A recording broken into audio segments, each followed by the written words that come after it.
Usemeshe mwezi wa kwanza, semesha mwezi wa pili mpaka wa 12.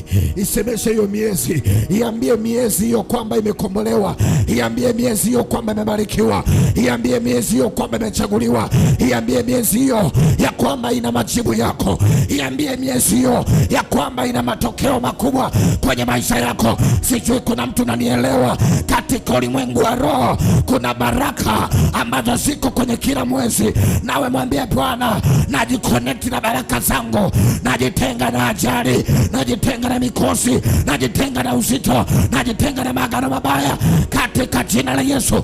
Huenda kuna mwezi fulani adui anatuma ubaya wake, nasi tunarudisha kila jeshi la Washami, tunalirudisha nyuma.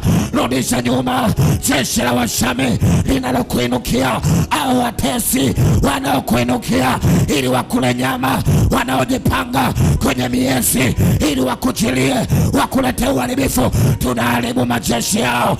Anza kupiga upofu au maadui zako, anza kupiga upofu au maadui zako. Neno la Bwana nasema ya kwamba mtaijua kweli na hiyo kweli itaweka huru. Nasi tunahitaji Bwana kukaa nuruni, kukaa nuruni mwako, kukaa nuruni mwako. Tunaenda kila kinyume na watesi.